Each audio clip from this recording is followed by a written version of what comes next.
Hello everyone, দেখো আজকে অসময়ে আবার এঁচোড় চিংড়ি নিয়ে চলে এসেছি। তো তোমরাও নিশ্চয়ই বানাও, আমি কিভাবে বানাই তাই একটু শেয়ার করলাম।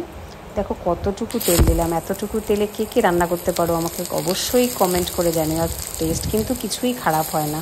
ওইটুকু তেলের মধ্যে আমি সমস্ত গরম মশলা, গোটা গরম মশলা দিলাম, একটু পেঁয়াজ দিলাম। তারপর পেঁয়াজটাকে একটু ব্রাউন করে ভেজে নেব। অল্প একটু ব্রাউন হয়ে যাওয়ার পরে আমি রসুন, আদা, শুকনো লঙ্কা এগুলো ঘরেই আমি পেস্ট করে নিয়েছি। এই তিনটে জিনিস দিয়ে একটুখানি আবার কষাতে থাকবো। দেখো অল্প তেলে রান্না করলে যে খুব স্বাদে বাজে হয় এরকম কোনো ব্যাপার নেই, কিন্তু আমি অনেকবার এরকম করেই রান্না করে খাই আর তাতে খুব একটা টেস্ট এদিক ওদিক হয় না। আর হেলথের দিকটা বিশেষ করে আমি ধ্যান দিই, তাই জন্যই আমি কম তেলে রান্না করি। তোমরা এটা ভেবো না যে খুব কিপটে, তোমাদের যদি ইচ্ছে করো অনেক বেশি তেল দিতে তোমরা দিতে পারো। দেখো অন্যদিকে আমি আরেকটা কড়াই নিয়ে নিয়েছি, এখানে চিংড়ি মাছ, সেটাতেও খুব অল্প তেল দিলাম এবং চিংড়ি মাছগুলো ভেজে নেব।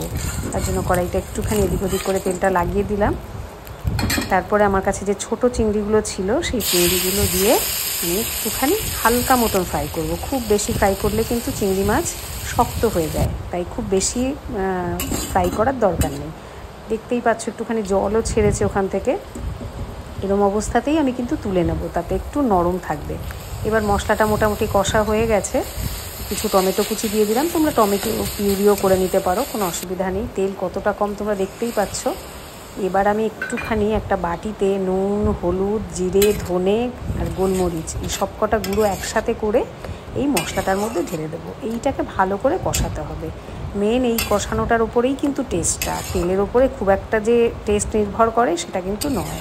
তুমি কতটা কষিয়ে রান্নাটা করেছো সেটাই কিন্তু মেনলি টেস্ট। তো এবার দেখো আমি যে সেদ্ধ করে রেখেছিলাম এঁচোড়টা এবং তার সঙ্গে একটা আলুও দিয়েছিলাম, সেই সেদ্ধ করা এঁচোড়টাই মশলার মধ্যে ঢেলে দিলাম। খুব অল্প তেল মশলায় রান্না করে খেলে কিন্তু শারীরিক দিক দিয়ে সুস্থ থাকা যায় এবং শরীরও ভালো থাকে। তো সেইভাবে যদি সারা জীবন খেতে পারি তাহলে আমার মনে হয় সেটাই বেটার। তো দেখতেই পেলে আমি মশলাও কিন্তু ভীষণ কম ইউজ করেছি, এক গাদা তেলও ইউজ করিনি, এক গাদা মশলাও ইউজ করিনি। যতটা সম্ভব কম দিয়ে রান্নাটা খাওয়া যায় ঠিক ততটাই। তো এবার একটু এর সঙ্গে মিশিয়ে নেব, মশলা আর এঁচোড়টা একসাথে মিশিয়ে নেব।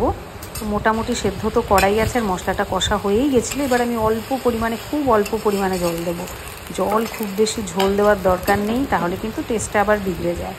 তো দেখতেই পাচ্ছ আমি অল্প একটু গরম জল এখানে অ্যাড করব, যাতে একটুখানি ফুটে মশলা আর এঁচোড়ের মধ্যে সব কিছু মশলাগুলো ঢুকে যায়। তো সেইটুকু জলই আমি ইউজ করলাম, খুব বেশি দেবো না। এবার একটুখানি ঢেকে রাখলে সমস্ত মশলা এর ভেতর ঢুকে যাবে।